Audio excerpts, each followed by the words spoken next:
I am so excited to introduce our next speaker, Samira Salman. Let's give her a big round of applause. Thank you, Sarah. Good afternoon, everybody. Can you hear me okay? Yes. Okay.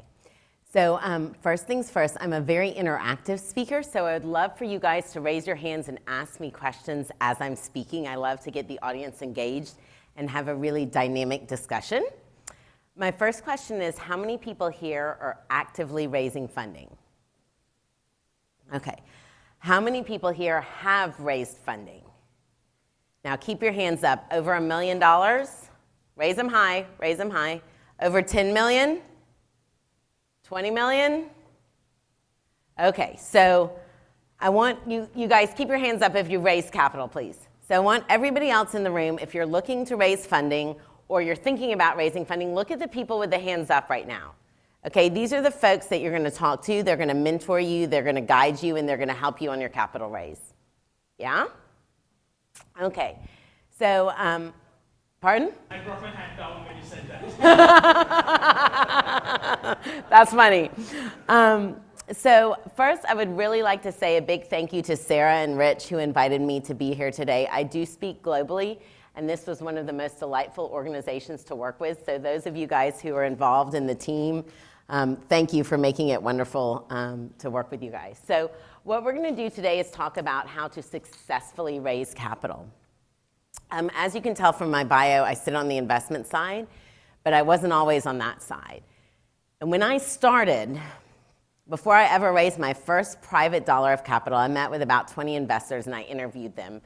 And since then, I've sat on both sides of the table. I've worn almost every hat at a deal table. And so these lessons come from years of experience. Not those many years, because I'm only 22, but.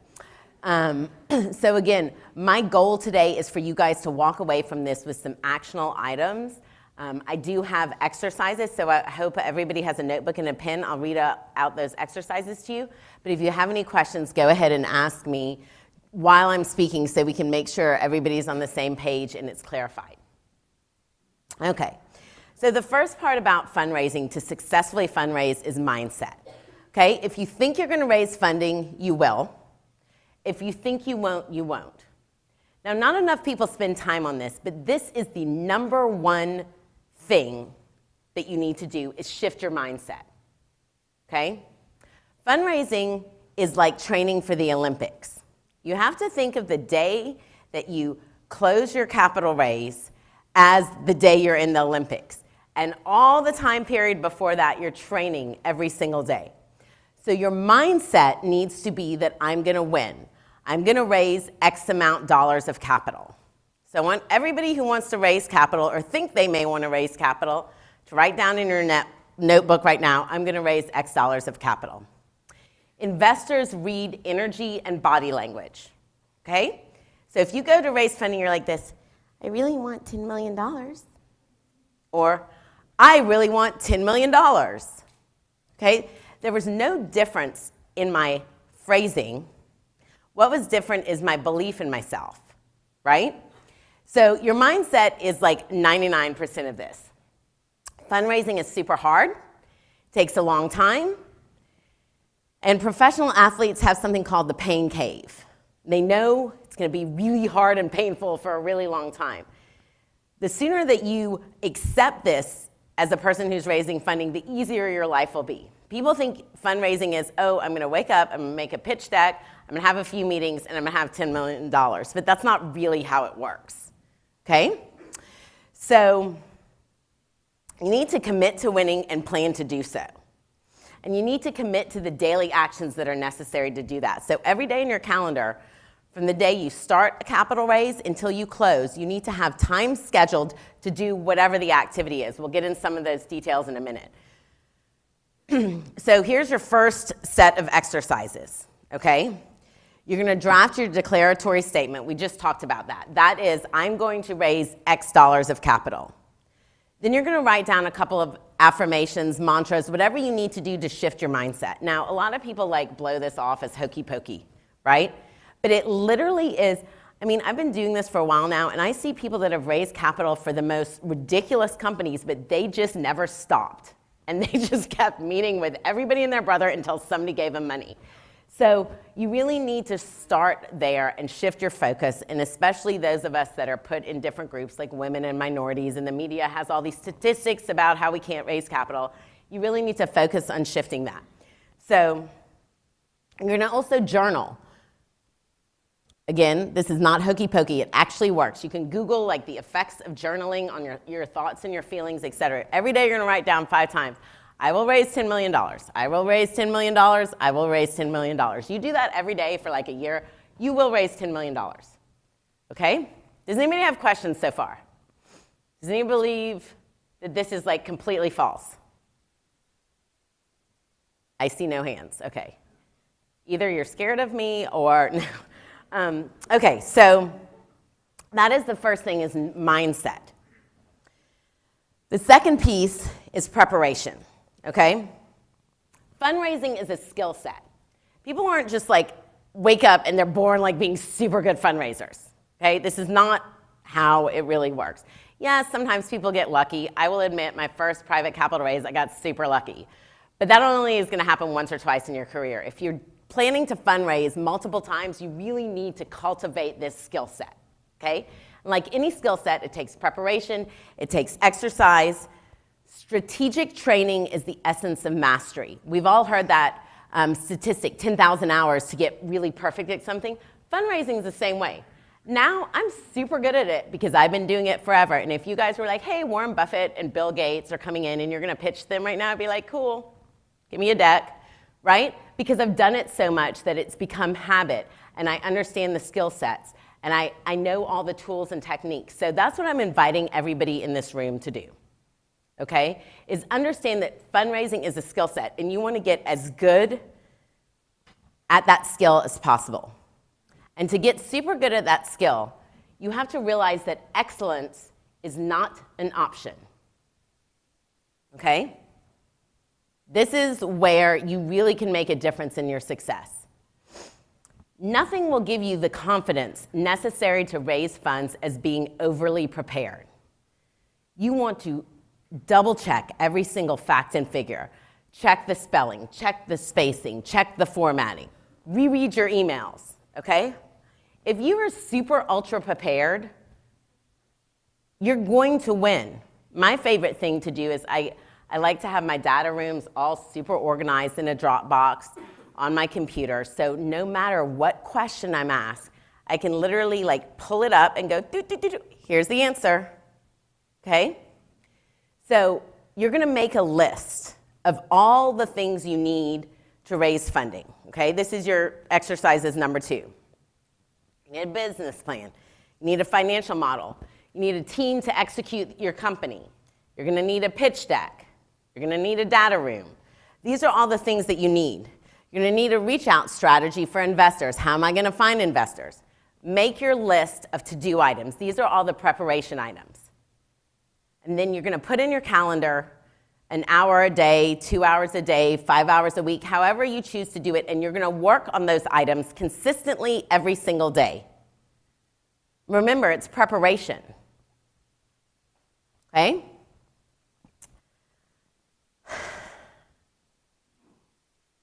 When you're making your list of to-do items, include in there, I need to work on my financial model, but I also need to work on my mantras and my mental state and my mindset. All these things are equally important. Also, you need to make a list of what you need to sustain your life as you're going through this fundraising exercise, okay? It's not gonna be easy. If you're trying to do a startup, don't think you're gonna get fundraising in 2 months and quit your job. Like, make sure you have enough income. Be very honest with yourself about the preparation necessary. Make a really, really good list, and then start working that list every single day.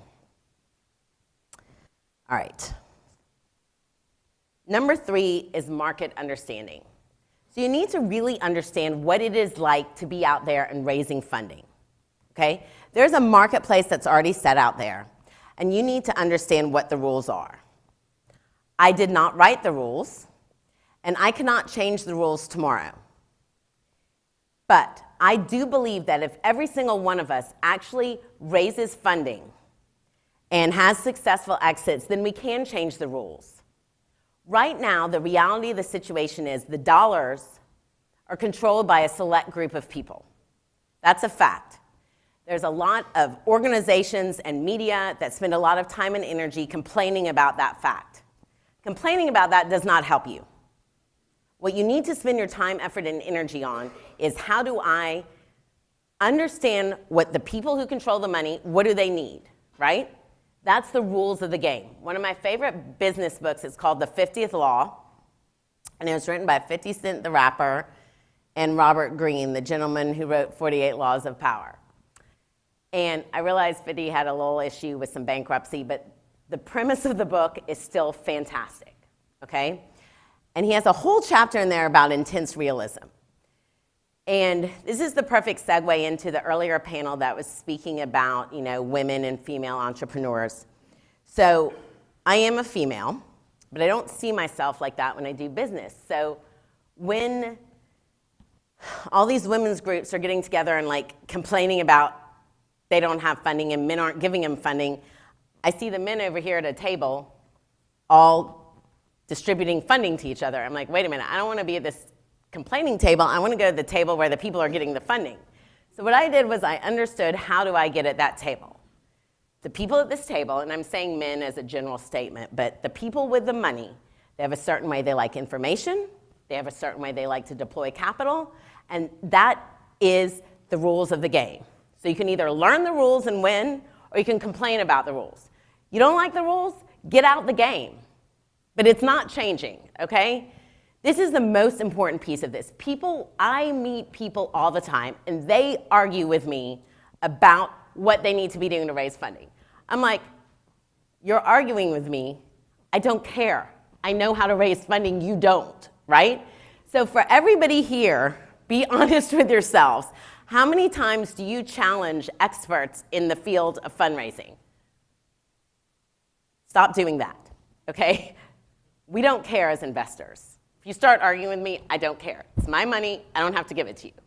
That is one thing. It blows my mind to this day when people start, kind of challenging us. It's like, okay, I would listen with my ears open. So one thing I invite everybody to do is, if you're wanting to raise funding and you agree that there's this whole group of people out there that have the money, start meeting with them. Steve said it earlier. He said, ask for advice. I met with 20 investors before I raised $1. I asked them, what do you like when people pitch to you? What do you dislike? What do you look for? What drives you crazy? So learn the rules of the game from the people who are playing the game, accept them as a fact, and then go on from there.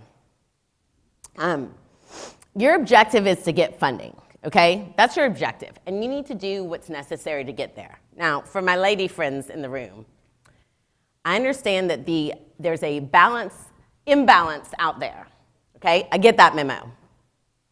I will tell you that early on in my career, sometimes I would bring 3 old white guys to meetings with me. There's gonna be gasps and shock and awe over here, and oh my God, I can't believe you had to do that. I got the funding that I needed for the projects that allowed me to exit and do other projects, et cetera, et cetera. Okay? So we can have this philosophical discussion about how the world is so messed up because I had to bring 3 white guys.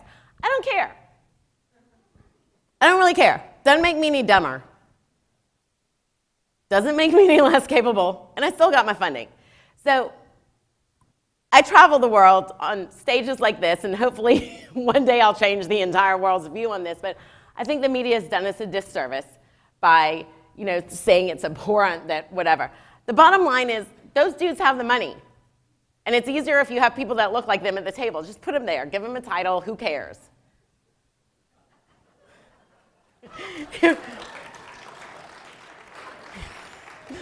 Thank you for not throwing things at me. Sometimes I actually said this in an all-female room. There was 1,000 women in there, and there was silence, and you can hear a pin drop, and I thought they were going to hurt me. So I appreciate your reception. But, the bottom line is you need to understand the rules of the game. And the second thing is you need to map the market, and you need to know who your competition is. By mapping the market, you need to understand the entire investor landscape. Now, most people, especially these tech conferences, is all about venture capital funding.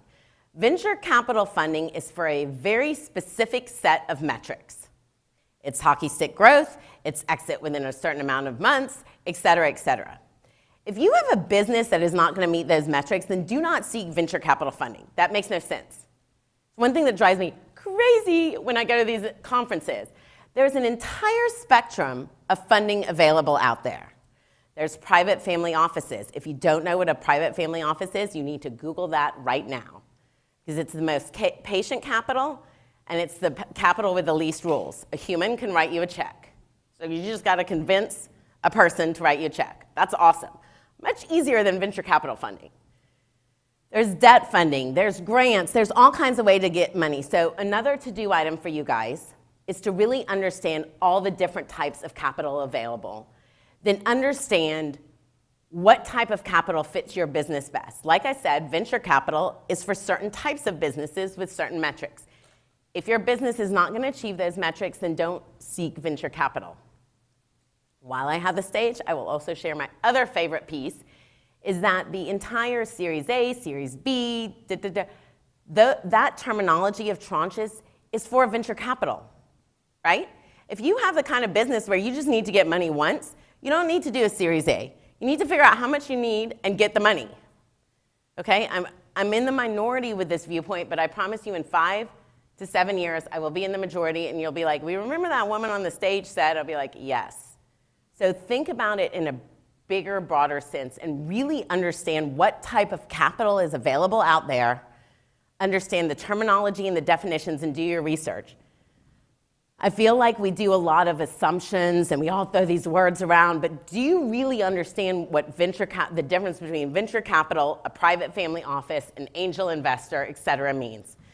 So that's another to-do item, is to write down, learn all the investment options, research them, and identify which ones you think will fit your business the best. The other thing is, you're going to draft the perfect investor profile for you. You're going to create who this person, individual, or company is. You're going to write down their qualities, their characteristics. If you have the type of business where you need a strategic partner, like even if somebody gave you $20 million today, you still don't know exactly what to do with it, then you need a strategic investor. And that investor may need to have experience in the XYZ industry. So write it down exactly what you want to need. Put as many qualities and characteristics as you can. And then figure out where this person is, right? Where do they hang out? Are there groups? Maybe you need a certain type of industry expertise. Start going to those industry groups. Remember, every day you're training for the fundraising Olympics, and you're going to do an exercise, and you're going to engage in different types of activities. And one of the activities is putting yourself in the place where you're going to meet the people that may have the funding. I see lots of writing. That makes me happy. Thank you guys for taking notes. So the other thing is you want to make a list of all the people you know who could write you a check. Now, that doesn't mean you think they're going to write you a check or you want them to write you. They can physically write you a check. You know they have money. They're your parents' friends. They're your neighbor down the street. They're your coworker. That's the first part of the list. This is an exercise where you have to realize that money and capital can come from anywhere. And if you go through the daily motions every day of working through how much do I need, where do I get it from, what is the best type, who may have it for me, and you do all of that over and over and you make these lists, somewhere, somehow you're going to get connected to the person. So these are all the things that you need to do training-wise to prepare yourself. So make a list of all the people who you know can actually write you a check, like they actually have enough money to.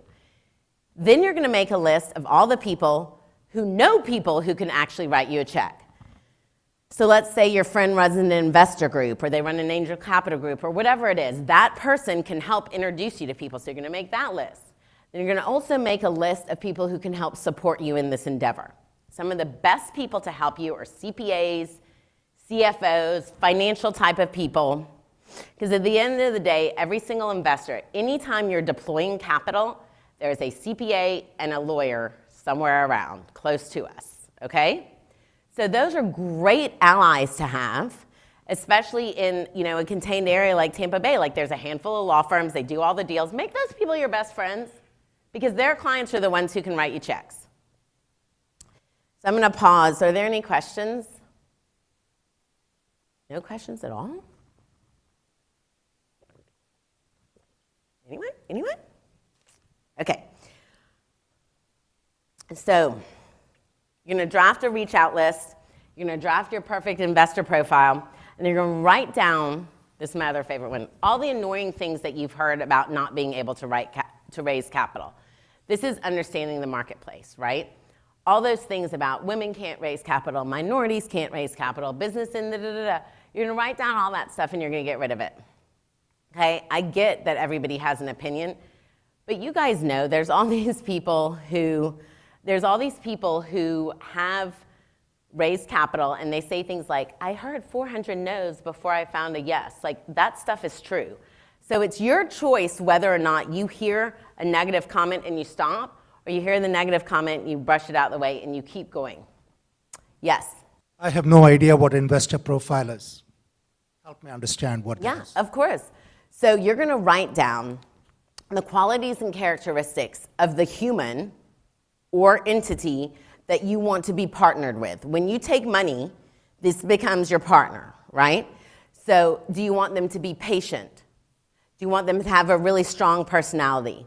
Do you want them to be hands-on and in your office every day? Do you want them to have a monthly meeting with you? Do you want them to be connected to other investors?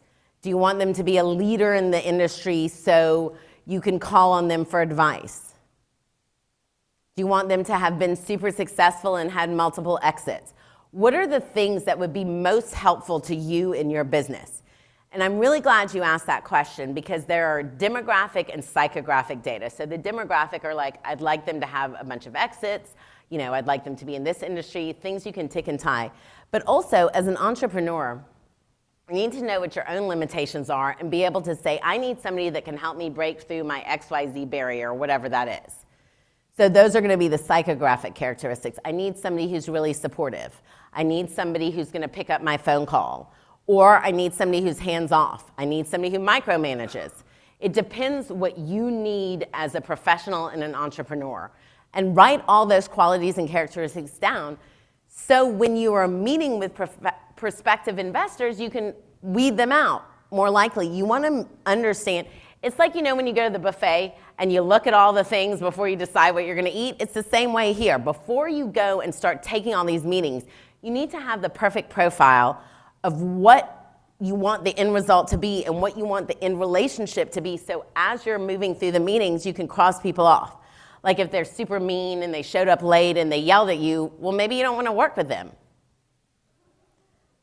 So, Samira, on that, so a lot of times I see entrepreneurs, just like investors, become emotionally engaged. They go, oh my gosh, somebody's got money, and they pitch to everybody. Is that some of the reason behind, let's make the profile before I go out and start looking? Yeah, it's just like also, when you buy a house and you write like your 5 things that you're like, these are non-negotiables, and then you always have to let one go because you could never actually find the house with those 5 things. Or it's like dating. I want him to be tall, blonde, blah, blah, blah, whatever, and then you have to let one go. It's the same thing with the investor profile. Like, I make a lot of analogies between dating and capital raising because it's kind of the same thing, except I'm really good at one and bad at the other. I'll let you guess. Since you made that analogy, earlier you said, what's your market understanding as to why you said, I brought 3 white guys with me to the, is there a story you can expand on that? Sure. Yeah, I'm happy to. I mean, look, I have a very minority viewpoint, but it's my viewpoint, and I'm on the stage with a mic, so I can say it. I'm not trying to change, men are men and women are women, and I'm not trying to change the dynamic of genders in the world, right?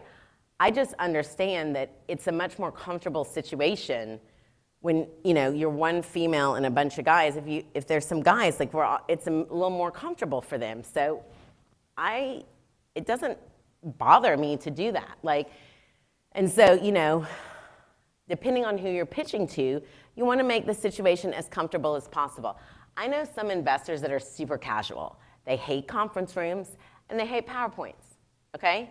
They want to meet you by the beach in their shorts because they already sat in a conference room with PowerPoints forever to make the money and now they want to hang out. Okay, don't be the jerk that's like, you got to come to the conference room with the PowerPoint. This week alone, what day is today? Saturday. This week alone, I've had 3 calls. This is a true story. 3 calls with people who are looking for money. They never really asked who I was. I was on with some other people. They had no idea who I was. They start reading me a pitch deck. They're barking stuff at me. And I'm like, wait a minute. Like, you don't even know who you're talking to. So that's what, it's not about men or women or black or white. It's not about that. It's about creating an environment where people are comfortable. Somebody said this earlier, and it's part of my next, or no, maybe it's part of number 5, but people do business with people. People they like and people they trust. They always have and they always will. So it's just how you're welcoming someone into your home, and if you know they're gluten-free, then you don't serve a bunch of pizza that's not gluten-free, right? It's the same way as if I'm going somewhere and I know that I'm not, the token person there, then I'm gonna bring a couple other people to make it more comfortable. Like it doesn't have to be this bad thing, it has to be hospitality and creating the environment where you can build trust, because once you have trust built, we closed on a deal a couple of months ago. It was in December, actually. It was December 21st. And if you would have told me that the person that was investing was going to invest in this thing in a million years, I would have never believed you. Because it is so far out his profile, what he does, industry, the whole 9 yards. But he enjoyed the individuals who were part of the company so well that he called me. I had to pull the car over because I was like wrecked. And he's like, I'm going to write a check. I was like, really? It's like, hold on. But it's a testament to the fact that fundraising, you're in a relationship with these people. You're getting a partnership. You want to be partners with people you like hanging out with and make it comfortable and fun. Does that make sense? Yeah. Okay. Question over here. Yeah. Hi. So my question is along those same lines. So when you're first approaching your investor and you're trying to learn about like what kind of style they like, how do they want their, information presented, what kind of pitch they want, do you just say that on the phone? Like, what do you want in the pitch? Is that really as simple as that? Or Yes, and it's a come perfect across as so segue. amateur, like. No, it's a perfect segue. So I'm going to reorder them. We're going to come back to numbers. So we're going to go to hustle and close, okay? So this is the bottom line. Your job is to close funding. And the number one way to do that, besides knowing you're going to close the funding, I said that at first, know you're going to close it, and then understand that you have to build a relationship to close it, all right? Silicon Valley is a tiny slice of the world, and it has a certain way things work, but the rest of us don't really live there. I live in New York. It's all about relationships. People do business with people, people they like, people they trust. I said this week I had 3 people talk at me. Didn't ask my name, didn't really, I guess they knew my name because I was on the meeting notice, but literally they're just like talking at me. I have no idea who I am, what I do, what I like, what I'm interested in. Am I even writing checks right now? So it is that simple.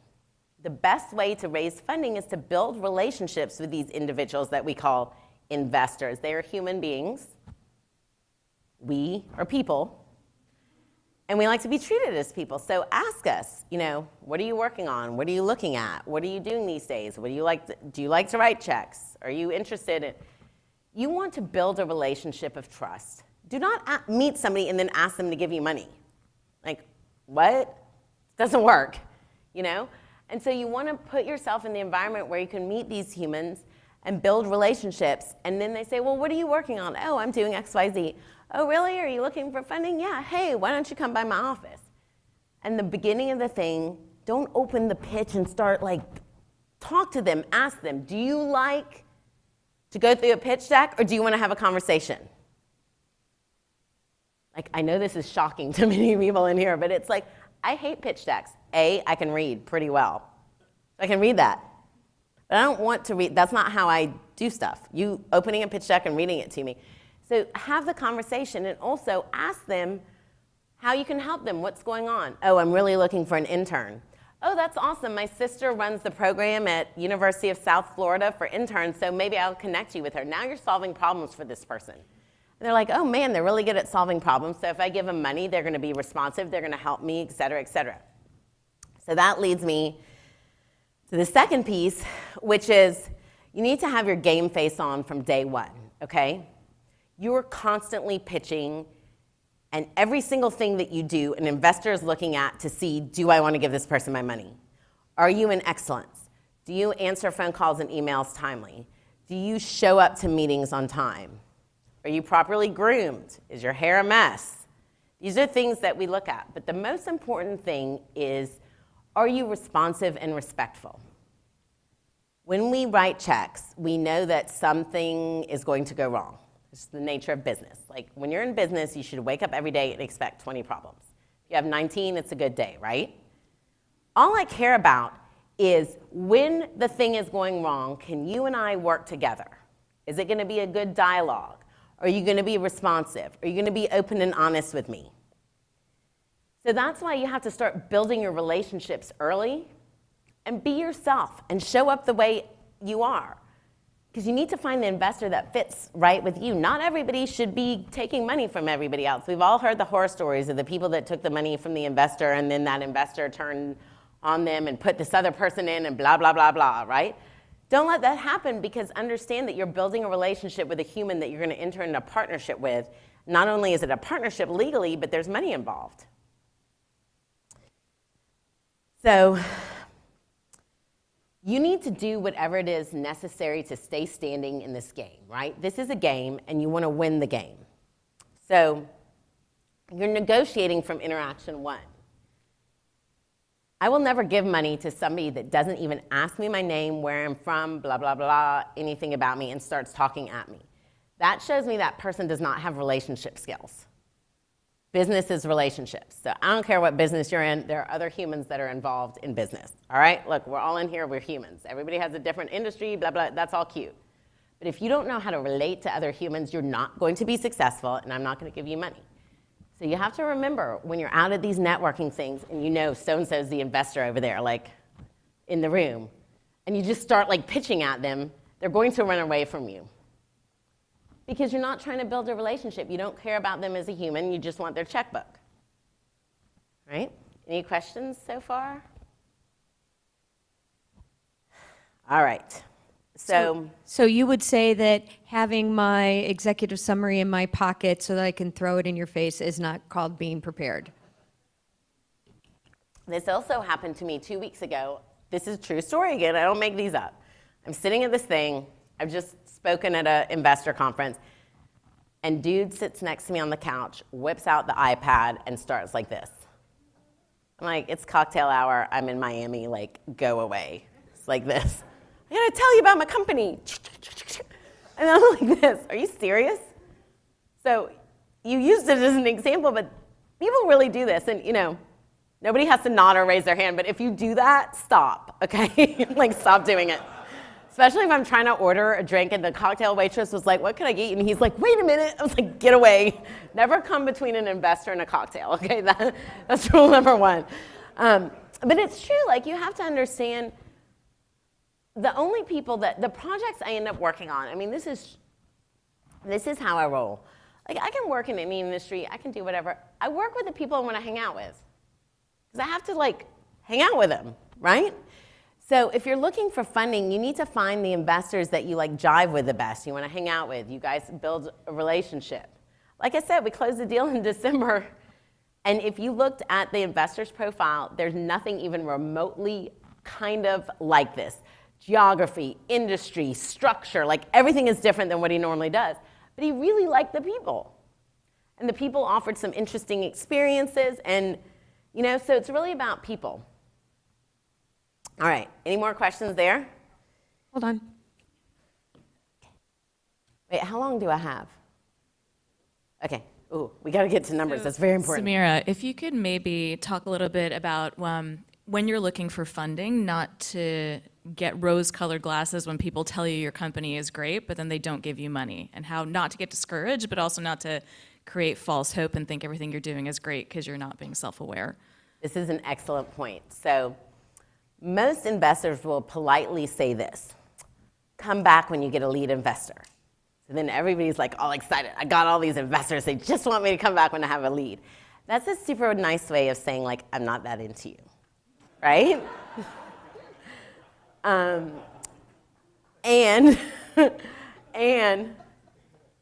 the other thing is, we want, if you ask for our feedback, we want you to receive it. So your numbers aren't tight enough. your market demographic isn't clear. All you need to do is ask as many clarifying questions, go back, fix whatever it is, and send it back to me. Don't argue with me about it. Don't challenge me on it. If you want my money, then understand what I'm saying needs to be fixed and fix it. And I will also say this to my sisters in the room. Women like to fight with women when women give feedback, and then they like to cry when men give feedback, okay? Neither of those are appropriate responses. If you're given feedback, then please take the feedback, apply it, and move on. So let me get to the most important part real quick. I know I only have a couple minutes, but I don't know how to make this go the other way. There. Okay, numbers. I can actually go on the last screen because there's good stuff on there. Okay. All right. I know I said a lot of stuff for like however long I've been up here, but the numbers are the only thing that really matters, okay? Even if I super like you, even if you're like, you have the mindset you're going to win and you've done all your research and blah, blah, blah, blah. If your numbers don't make sense, I'm not giving you money, okay? So for those of you that don't have financial models, you need to make one immediately. I don't want to hear anybody say, I don't know numbers, I'm not good at numbers, blah, blah, blah, blah. Nobody cares, okay?